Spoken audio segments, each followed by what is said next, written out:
Ayan, no, so dito na naman tayo sa Barangay Timalan kung saan titingnan natin yung gagawin ditong Bataan Cavite Interlink Bridge Project. Sabi kasi umpisahan na, dahil ayan na yung sinasabing umpisa ng Bataan Interlink Bridge Project. Kung makikita nyo sa ating GoPro, malayo lang siya. Sinubukan natin paliparan ng drone kaya medyo mahangin ngayon, kaya napaka-risky kung abutin pa natin, no?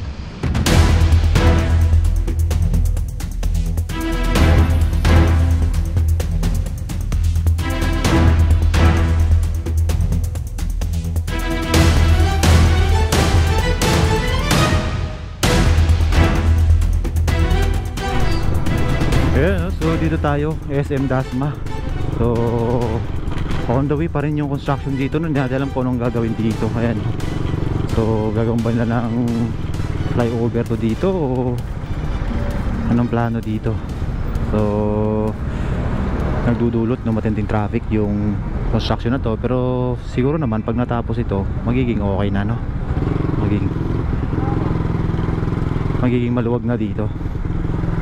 So, papunta nga pala tayo ngayon ng Timalan, no? Barangay Timalan, construction ng ng Dasmariñas, ng Naik Cavite. Titingnan natin ulit yung magbigay tayo update dun sa ginagawang Cavite, Bataan Cavite Interlink Bridge Project. So, saan na-feature na rin natin yung proyekto na yan noon pa, nung nakarang taon pa. So, minabalitaan tayo na itutuloy daw pala yung proyekto. Dati kasi bali-balita na pagpaliban na muna or cancel na daw yung pagpapagawa ng tulay, pero ngayon nabalitaan natin na itutuloy na daw yung construction ng tulay. So malalaman natin mamaya. At dadaan din tayo sa may Brandang 13, mayroon din tayong na-feature na tulay na ginagawang bypass road dyan sa 13 going to Indang, Cavite, no? So since along the way lang siya, daanan na rin natin, magbigay tayo ng konting update. Medyo matagal na rin yun na hindi natin nasilip. Ang sabi kasi doon sa tulay na yon is bagong matapos ang buwan ng Mayo ngayong taon ay operational na yung passable na dapat. So titingnan natin ngayon kung naging passable na nga ba yung tulay. Ayan, no, so we're officially in 13 na, sakto. Nandito na siya 13, and dito sa part na to meron na ditong in-impose na, ayan, no, maximum speed limit 35. Ayan, 35 lang maximum speed limit, no? Hindi siya strictly na pinapatupad, pero huwag kayong pakampante dahil baka mabulaga na lang kayo. Wala kayong magagawa pag hinuli kayo dito. Kasi ayan nga, may nakalagay nga, ang dami niyan, tad-tad yan dito sa part na to. Pagkalampas mo lang ng Pure Gold, Walter Mart pala, Walter Mart, Tres Materes, hanggang dun yan sa may SM, no? Ito na ang SM 13, no? So ingat-ingat yung mga kapwa natin rider, ano, kasi naman matikitan. Kasi pag hinuli kayo dito, wala kayong magiging lusot, kasi nga may nakalagay na nga dyan. Lalo na pag maluwag ang traffic, huwag kayong pakampante. Kasi minsan may mga traffic enforcer dyan na nanguhuli talaga sila at ini-impose talaga nila yung pero hindi naman strictly imposed yan, pero syempre rules is rules, sundan natin, no? Ayan, dito na tayo, SM 13. Diyan lang sa Minahan, Barangay Kabuko, no? Barangay Kabuko, doon tayo kakaliwa, doon sa may Pure Mart. I think Pure Mart yun eh. Papunta doon sa ginagawang tulay, punta yan ng Indang, Cavite. Tapos madadaanan din natin dyan sa may unahan lang yung ginagawang bagong Kapitolyo ng Cavite, no? Dito yan itinayo sa 13 Martires, no? City of 13 Martires, Cavite. Yan lang yun sa may unahan. Ito na siya, oh, pagkalampas lang ng maliit na tulay, ayan na yung ginagawang Kapitolyo. Hindi ginagawa, gawa na talaga, pero hindi pa siya 100% na tapos, no? May mga ibang part pa dyan na under construction pa. So napakaganda niya Kapitolyo na yan. Meron na rin mga employee na pumapasok dyan.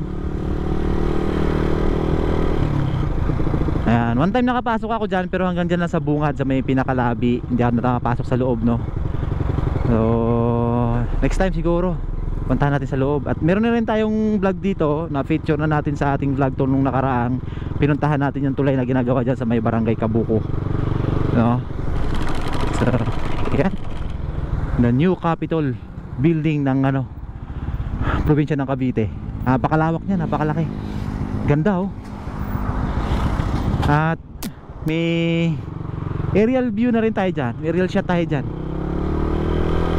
doon sa nakaraan nating vlogs. Sa ngayon, hindi na natin siya muna pasadahan ng drone. Dito na lang tayo sa ano, reserve natin yung drone natin doon sa may barangay Timalan at dito sa may ano, tulay. Kasi nga hindi ako nag-charge ng drone. Yung isa ay 2% na lang battery, yung dalawa ay 30, yung dalawa ay 70%. Hindi ako nag-charge kasi medyo matagal tayo hindi nakapag-vlog. Oh, bigla nag-traffic dyan. Ayan o, makikita natin yung Pure Mart dyan. Ating Pure Mart dyan, yung kulay green. Kakaliwa tayo dyan. Mas nagkakaliwa din itong mga tricycle.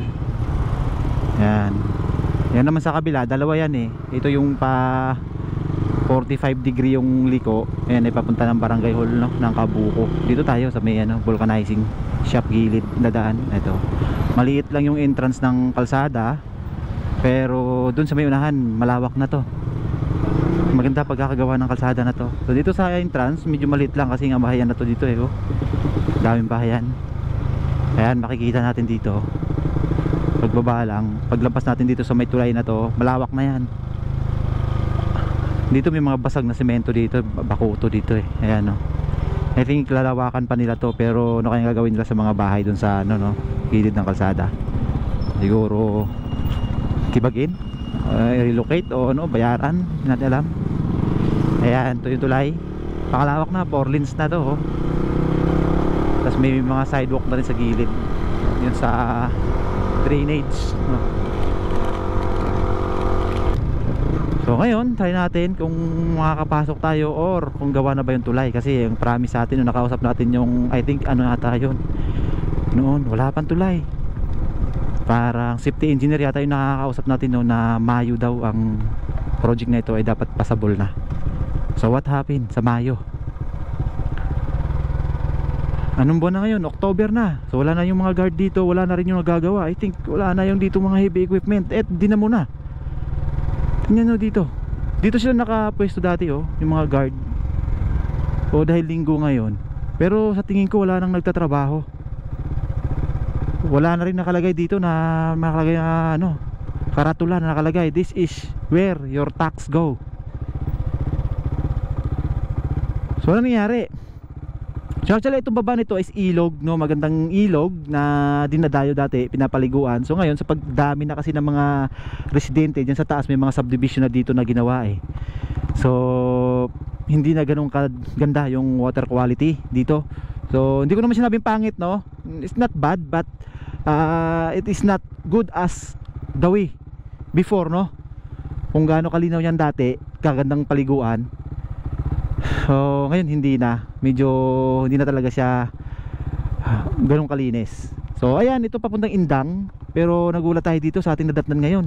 Supposedly, ang sabi kasi noon May this year. Kasi pumunta ako dito I think March or April ba yon. So nakausap kong ano dito, bantay. Hindi siya construction worker ha. I think siya ay safety engineer o engineer ba siya o foreman dito sa proyekto na to. Ang sabi niya, kasi yan siya yung nagbawal sa atin nun na mag-drone dito. Hinausap ko siya, Mayo daw ngayong taon matatapos to. Ay, hindi man fully tapos pero matatapos tong tulay at madadaanan na dapat. Nasaan yung tulay? Nasaan yung tulay? So maint dito, akit tayo doon, harap tayo malilim at palipat tayo ng drone. At may mga residente akong nakita doon. Try natin kausapin. Akala ko nakakalagpas na tayo ng Indang gamit dito. Bossing, tanong lang, matagal na to tinigil? Tagal na po. Ha? Yan na yata yan dyan, may konting ako na yata yan. Ang sabi kasi Mayo, dapat tapos na ng Mayo yan eh, ngayong taon. Konting abarya ako siya tayo dyan, kaya hindi natapos. Ay ganun? Kasi nakabang na yung mga tulay dyan, sasampa na lang yan dyan. Oo nga, nakausap ko nga yung safety engineer nung nakaraan. Pumunta ako dito, ang sabi Mayo ngayong taon. Eh Oktubre na ngayon. Asan yung tulay? Kala ko makakalusot na ako hanggang Indang. May mga gwardiya na nga dun, dati nakakadaan dyan eh. Dati nakakadaan dyan ang city. Ngayon may gwardyang nakabang dyan. Nakakubol. Tasang mangga. Dati lang gwardiya dyan eh. Ay doon sa Tasmanga, pero yung dito, yung gwardya dito wala na.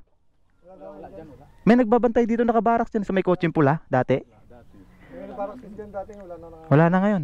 talaga dadaan sa kanilang barracks na yan. Pagka ikapunta, talaga yung taas na yun, doon ka talaga dadaan. Kasi dito sa baba ng ilog, nakadaan. Kaso napakahirap dito sa palusong yan, tarik niyan eh. Nilusong ko yan dati, ang hirap, hirap na hirap ako. Bakit hindi tinuloy, no?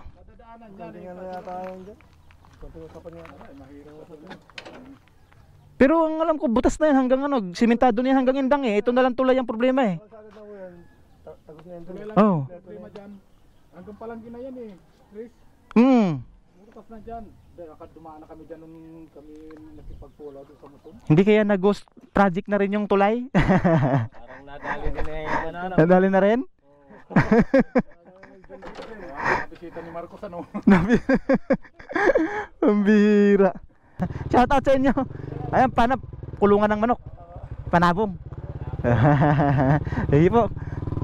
Lili muna ako dito at magdo-drone ako. Nasabi kasi Mayo matatapos na to.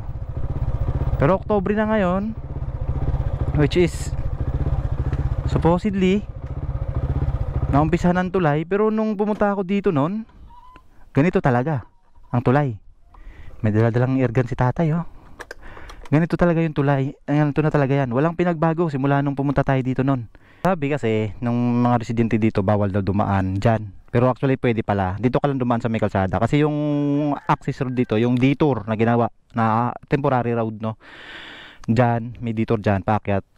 Diretso doon sa may kubo, sa may mangga. Huwag daw tayo dumaan doon kasi private owned pala, private property pala yung dito sa may kanan. So kung aakyat ka dyan at gusto mong daanan to papuntang Indang, gusto mong baybayin, actually pwede. Dito ka dumaan sa may sementadong kalsada. Ang problema mo, yung pababa at paahon yan ay sobrang tarik yan at sobrang hirap ng daan dyan. Sinubukan ko lusungin yan dati pero hanggang dyan na ako sa ilog. Hirapan akong lumusong, nahirapan din akong umakyat. Tag-init noon, hindi siya maputik pero yung kapal ng alikabok, grabe, sobrang kapal ng alikabok at sobrang dulas sa motor. So napakahirap. So huwag nyo nang subukan kung ang motor nyo ay tulad sa akin. Kung naka-enduro kayo, pwede yan. Kaya, tsaka yung skills nyo na medyo nasa mga medyo mataas na yung skills nyo pagdating sa pag-i-enduro. No, mahirap talaga dyan. Yung paglusong mahirap. Yung pag-ahon okay lang kasi maalalayan yung motor. Yung paglusong, hindi biro yung paglusong dyan. Salamat, tuloy na pa ako. Ayun, no? So shout out sa kanila. Yung ating nakuha na ng impormasyon dito kung ano nangyari. Matagal na daw tinigil yan, no? Nung Mayo lang. Pumunta kasi ako dito hindi April, March, no? Pag mamayo na nun. And siyempre kasi na naman gagawin ang tulay, naka-prepare na lahat ng ano dyan, no? May poste na yan. Pero ngayon nilumot na ulit yung tulay, yung project. Nagiging ghost project na naman yung tulay. Baka matulad din yan sa nangyari dun sa Bungo Bridge, no? Yung Kalamba to Tagaytay or Tagaytay to Kalamba Road, no? Sa Bungo Bridge yan sa may barangay Mabato. Hay, natapos yung tulay pero yung kalsada hindi. Yung parting before magtulay, after magtulay, hindi na nagawa ng kalsada. Rough road pa rin hanggang sa ngayon at wala na, tinigilan na yung pagtatrabaho. So wala nang pag-asa yan. Dito mas malala siguro ang mangyayari dahil hindi naman talaga nagawa ang tulay, which is ang sabi Mayo magagawa na pero ngayon wala. So ganoon talaga, only in the Philippines. Wuhuy. So tara, tingnan natin yung gagawing tulay daw sa ano, kung ano nang pinagbago, no? Dati nung pumunta tayo doon sa may Timalan Concepcion kung saan itatayo yung Bataan Cavite Interlink Bridge Project, ay may mga markings na yung mga bahay doon na kung alin doon yung maaalis, yung tatamaan ng construction, may markings na. Tingnan natin ngayon kung nag-uumpisa na ba silang i-clearing yung area or kung meron na ba silang indication o kahit anong bagay na palatandaan na talagang itutuloy na yung tulay. Let's go.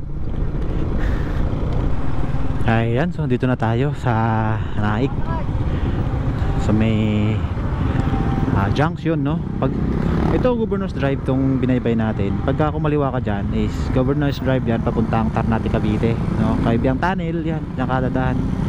Pero ngayon kakanan tayo, entering the Antero Soriano Highway, no? Papunta dun sa may barangay Timalan para mapuntahan natin yung ginagawang Bataan Cavite Interlink Bridge Project, no? Dito tayo kakaliwa dyan sa may welcome to Barangay Timalan Concepcion. Yan yung paradahan ng tricycle. Makikita natin may mga marking na yung mga bahay dyan. Pinakita ko na yan dun sa unang vlog natin noon. Pero hindi muna tayo kakaliwa dyan. Pasadahan muna natin dun sa bandang unahan. Kasi dun mismo magkakaroon ng roundabout eh. Roundabout yung tawag dito. Yung interchange, no?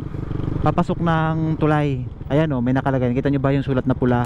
PR row. Ayan o, yun yung mga marking. Ayan o, kulay pula. Marking na ibig sabihin maaalis sila dito. So yan. Yan pa tayo dito kasi dito yung magiging entrance nung tulay, no? Papasok sa Bataan Cavite Interbridge Bridge Project. Tingnan natin yung isang ano na yun sa may kinalbong puno. Ayan o, may nakatayong karatula kung ano nakalagay dyan. Ay wala. Ginebra San Miguel ang nakalagay. Wala pa rin, no? So wala pa rin nakalagay dito kung ano man yung gagawin, tulay. Tayo natin kung meron bang nakalagay na ano, palatandaan na mag-uumpisa na. So ito yung kahabaan na to, itong kalawakan na to, dito lalabas yung tulay, no? Sa Antero, Soriano. Wala pa rin, no? O yan yung bakanting lote niya, kahabaan ng bakanting lote na yan. So hindi na tayo magpapadrone dito kasi wala naman tayong makikita dito, bakanting lote lang yan eh. O yung U-turn na tayo, pabalik doon sa Timalan Concepcion crossing para pumasok dun sa may dagat, pating dagat. Hindi natin kasi may nagsabi na meron na raw nagagawang pagbubungkal dun sa laot. Maganda ang panahon ngayon, mainit. Hopefully kung meron man na nagbubungkal daw dun sa laot, eh makikita natin ngayong araw. So para mapakita natin sa inyo na meron nga. Let's go. Dito wala tayong makikita dito na ano, any sign, no, na tutuloy yung tulay. Ano yan dyan? Ayan o, may bilog tapos PR row nakalagay dito sa side na to. Which is inabandon na nga yung mga ano dito oh. Dati to operational to mga building na to eh. May mga kanya-kanyang negosyo to mga tao dito eh. Ito ayan oh. Ayan, marking. So nakita na rin natin to sa vlog natin dati. Ayan oh, marking. Kahit itong ano, yata meron din to eh. Ayan oh, PR row. So waiting shade na to, kasama din yan. Tatanggalin din yan. Ayan, ito yung tricycle ano, paradahan. Yan sa looban ng mga bahayan na yan, may mga markings din yung iba dyan. Matatanggal. Dito sa part na to parang hindi na yata ito magagalaw. Tara, diretsuhin natin tong kalsada na to para marating natin yung baybayin nitong ano, Timalan Concepcion. Ayan, dito na tayo. Sana bukas. Bukas nga yung ano. Pero pakapagbayarin tayo ng entrance dito. Sinarado yung maliit na gate to, no, sa dahan natin. Dito kasi tayo dumaan nun. Natin kung pwedeng pumasok. May bayad po ang mag-beach dito or magtambay dito. May bayad daw. Yun, pinadlock na kasi yung maliit na gate. Doon dati ka ako dumaan sa maliit na yun. Yun yung access ng mga residente dito kapag sarado itong gate na to. So tara, punta tayo doon. Hindi ko alam kung adults, kids, cottage, bamboo. Yun yung entrance nila dito sa mga beach, no. Ayan, no. Pakita ko sa inyo. Kasi ano to eh, paliguan to eh. Beach resorts to dito, ayan, no. Sa bamboo table ay 50 pesos. Ang adult naman is 100, kids ay 70, cottage ay 400. So ayan. Nakalimutan ko kung anong pangalan ng beach resort na to. Let's go. Pasukin natin. 100 lang naman pag siningil tayo ng entrance dyan. Hindi naman tayo dito pati. Doon tayo sa dagat. Hindi naman tayo maliligo. Hindi naman tayo magbi-beach. Makikidaan lang tayo. Saan ba ang daan?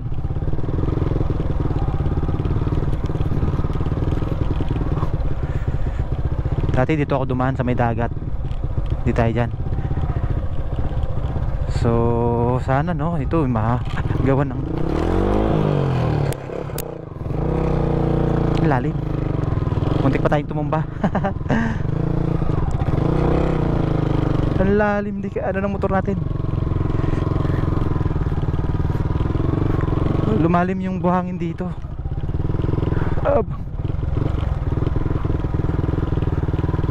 Ayan, kita natin yung mga naglalakihang ano dito. Naglalakihang bangka.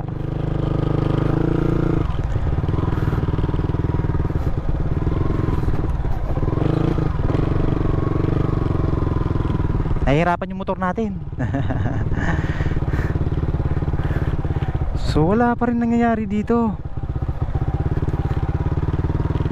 Ayan, hanap na tayo malilim, masilungan. Ayun pa rin yung barko na nakasadsad dyan. Sobrang tagal na ng barko na yan dyan. Ay, bakit? Kasi matigas yung gulong natin, kaya tayo sumasayaw. Kaya man, tiisin na natin yan. Huwag natin lambutan kasi maghanap naman tayong pahanginan mamaya. So ayan guys, dito daw gagawin yung ano, pinaka tulay. Pero wala no? Wala pa tayong nakikitang indication na mag-ano. Ayun, yung ano na yun, no? Ayun yung sinasabi nila, nakikita nyo ba yun? Na may construction na sa gitna ng sa gitna ng laot. Ayun kung makikita nyo. Hindi yan barko. Parang may mga poste na itinayo dyan na malalaki. So ang sabi, ayan na daw yung ano, umpisa nung construction ng Bataan Cavite Interlink Bridge Project. So wala na kasi, 50% lang yung baterya ng drone ko. Parang gusto kong paliparan ng drone. Mainit lang dito, hanap tayong ano, masisilungan. Try nga natin doon. So ayan, meron na nga. Pero hindi tayo sure kung talagang yun na nga yun. Hanap tayo ng mga residente na mapagtanungan. Ayan kung makikita nyo ba sa ating GoPro, napakalaking agila na lumilipad dun. Agila ba yan or ano, yung kingfisher? Yan So hindi naman yan hindi naman yan barko. Tanaw naman na istruktura siya sa gitna ng laot. Kung ano man yan, napakalalim ng hukay niyan, di ba, no? Dito ako nung dati, namigay ng sticker kila kuya. Or dito kaya tayo makisilong. Kila busing, makisilong ako dito. Wala namang nagagawa ng lambat dito kasi may naggagawa ng lambat dito. Ang galing panggatong.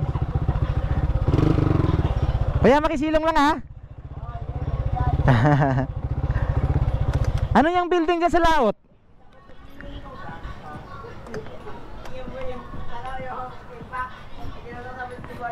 Mabaon yung ating stand. Hindi naman siguro. Kaya ano yung building dyan sa laot? Ano yung ginagawa doon?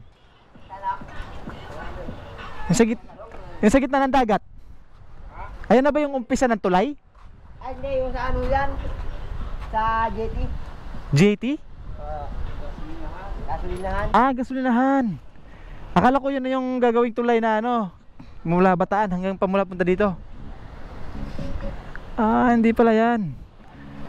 So, yun So, mali na naman yung impormasyon na nakuha natin. So, hindi daw yan ang tulay. Yun daw ay sa JT daw yan. Yung kampanya ng langis. Dito na naman tayo sa Barangay Timalan, kung saan titingnan natin yung gagawin ditong Bataan Cavite Interlink Bridge Project. Ang sabi kasi umpisahan na, dahil ayan na yung sinasabing umpisa ng Bataan Interlink Bridge Project. Kung makikita nyo sa ating GoPro, malayo lang siya. Sinubukan natin paliparan ng drone kaya medyo mahangin ngayon, kaya napaka-risky kung abutin pa natin So bukod dyan wala na tayong nakikita ang iba pang indication na mag-uumpisa na yung Bataan Interlink Bridge Project. Pero dun sa may highway, ang sabi ng mga residente ay may mga ilang residente na dinimolish na yung kanilang mga bahay saka mga kubo-kubo na tinamaan doon. Dahil nga sa itutuloy nga daw ang sabi ng iba. Pero dito wala pa tayong makitang indication na itutuloy yung tulay. So yan, hindi po yan. Yan daw ay struktura ng JT company nung langis, company ng langis yan. So balik tayo dito sa mga residente ng kila kuya. Shout out natin sila, yung mga masugid na tagapagsubaybay sa atin. Ayan, shout out. Ayan. Saka shout out din sa kanilang mga kamag-anak sa ibang bansa. Ayan. Sila kuya. So yung pumupunta ako dito ako sumisilong at pumupunta dito kila kuya. Ayan, sa Barangay Timalan, Concepcion na po. Ayun, shout out. Maraming salamat po. Ayan, nakilabusing. So dito yung pinasok natin dati na tiningnan natin yung part na yun na kung saan naggawa sila ng sample. Nagsampling sila sa lupa para hukayan ng poste ng tulay. Buhay ng mga tao dito sa ano, Barangay Timalan Concepcion, dito sa may pinakadagat. Ayan, no, may mga tuyo sila dito. Dito sa tuyo na to, ito daw, 50 pesos, 20 piraso. No, 20 piraso, 50 pesos itong mga tuyo na ganito na tamban. Ayan, tapos dito iba naman presyuhan. Ito daw ay may namakyaw na nito. So ngayon kung namamakyaw kayo dito, pwede kayong pumunta dito, bumili na kanilang mga tuyo, no? Pag tag-init, may nag-ano dito ng tuyo. Tanungin natin kung paano bang 20 piraso nito, 50. Try nga ako, lang, kasi mag-isa lang naman ako sa bahay. Ilang nga, 50 piraso lang. Ay, 50 piraso. 50 pesos lang. Baka hindi ko maubos eh. Pero pag may bibili na paano po kayo kukontakin? Pupuntahan lang dito. Wala kayong cellphone number na pwedeng kontakin? Ano ho yung number niyo? Ay, alam naman ni Kuya yung page ko eh. Pag nakita, comment nyo na dun pag na-upload natin sa vlog to. Ay, salamat to. Ayan. Ay ba yung dati dito? Opo, yung pumunta ako dito nung nakaraan. Ibinablog ko itong gagawing tulay. Hindi naman pala Sabi kasi ito yung gagawing tulay na yung umpisahan. Umpisa. Ay na yan, ano yan? Yan yung sa jetty. Sa jetty nga po pala. Gasolinahan. Pero gagawin na yung tulay. Dahil pinagiba na yung mga dadaanan eh. Ay, may mga gigiligiba na rito. Dadaan. Dito sa looban? Hindi doon sa may kanto doon. Ayun sa kanto sa kalsada. Ay pumasok. Oo. Sa may bandang. May mga demolish na doon. Sige po, salamat dito sa tuyo. Ayan, may ulam na tayo. Shout out kay Nanay. Ano pa pangalan niyo, Nay? Ayan, si Nanay Grace dito sa Barangay Timalan. Hanapin niyo si Nanay pag kayo naghahanap ng tuyo. Mura lang. Biro mo 50, magkano sa bilihan to? Ha? Oh. Tapos doon may mga nagpi-fishing. Tingnan nga natin sila kung anong nahuhuli nila. Busing, nakarami na? Iisa pa? Ito. Oh, laki din pala oh. Bugaong, ito yung bugaong, no? Laki oh, nahuli nila. Ito. Sige po, salamat. Saan nung nabibili ng ganito? Sa Shopee kayo bumili? Magkano yung ganito? Sa 1 plus lang. Ay, mahal din pala, no? 1 plus tong Ay, bukod siyang binili. May nakikita ako doon na buo na isang ganito. Okay din kaya yon?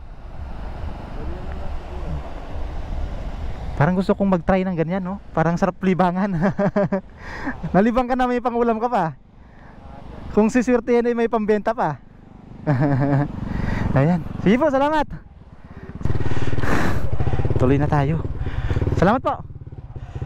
So, magbibigay tayo ng update muli dito kapag inumpasahan na talaga itong tulay. Ang sabi kasi umpisahan na daw talaga. Pero sa ngayon wala pa tayong makikitang indication na umpisahan pa. Umpisahan na. So, tara. At hanap tayo ng makainan. Oops.